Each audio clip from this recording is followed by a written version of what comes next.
CMR ఇప్పుడు మరింత వైభవంగా విశాలంగా మన ఉప్పల్లో గ్రాండ్ రీఓపెనింగ్ 28 మార్చ్. హాయ్ అండి, ఎక్కడ నుంచి వచ్చారు? హాయ్ అండి, నేను కూకట్పల్లి వీర మహిళా విభాగం, తెలంగాణ స్టేట్, జనసేన పార్టీ. ఇంటెంట్లో ఎందుకు ఇంత వెయిట్ చేస్తున్నారు ఇక్కడ? ఎందుకంటే మెగా ఫ్యామిలీ అంటే మా ఫ్యామిలీ, మా ఫ్యామిలీ అంటే మెగా ఫ్యామిలీ, సో ఆ ఆలోచనతోనే వచ్చాము. అంటే రామచంద్ర గారు ఫేవరెట్ కలర్ ఏంటిది? Favourite colour black and red, white. Black and red? No black and white. Black and white. Okay. Favourite food? Favourite food vegetarian. అవును. రామచంద్ర గారు ఫేవరెట్ హీరో ఎవరు అంటారు? ఇంకెవరు, ఆబ్వియస్లీ డాడీనే ఎవరికైనా హీరో. చిన్నప్పటి నుంచి డాడీ హీరోనే, ఆయనకు ఫేవరెట్ హీరో.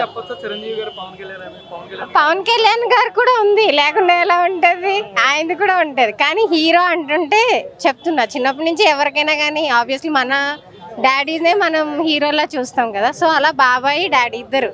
అంటే మగధీర సినిమా ఈరోజు రిలీజ్ అయింది. ఆల్మోస్ట్ 2009 మూవీ, 15 years ఆల్మోస్ట్ అయినట్టుంది. ఏం చెప్తారంటే ఆ మూవీలో కాజల్ గారితో చేశారు, మళ్ళీ ఏమైనా కాజల్ గారితో రీ ఎంట్రీ ఇస్తే బాగుంటుంది అంటారు. ఏం చెప్తారు, ఏ హీరోయిన్తో బాగా సెట్ అవుతుంది అంటారు రామ్ గారికి?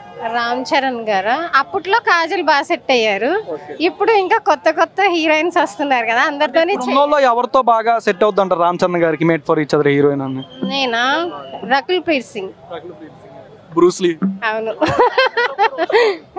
జాన్వీ కపూర్ ఆల్రెడీ షూట్ అవుతుంది కదా, అంటే మేము మళ్ళీ ఎలా చూసుకోవాలంటే జగదీక వీరుడు, అతిలోక సుందరుడు, మెగాస్టార్ అన్నయ్య గారిని, ఇంకా శ్రీదేవి గారిలో వాళ్ళ అమ్మాయిని, వాళ్ళిద్దరిని కంపారిజన్ చేసి చూసుకోవాలి, ఇమాజినేషన్ అలా చేసుకోవాలి. ఏదంటే డైలాగ్ చెప్పొచ్చు కదా రామచంద్ర గారు? కొన్నిసార్లు రావటం లేట్ ఏమో కానీ రావటం మాత్రం పక్క. హ్యాపీ బర్త్డే చరణ్ గారు, మీరు ఎప్పుడు ఇలాగే ఎన్నో బర్త్డేలు చేసుకోవాలని మనస్ఫూర్తిగా కోరుకుంటున్నాం. Many more happy returns of the day. Suman టీవీలో మీ పర్సనల్ అండ్ బిజినెస్ ప్రమోషన్స్ కోసం కింది నెంబర్కి కాంటాక్ట్ చేయండి.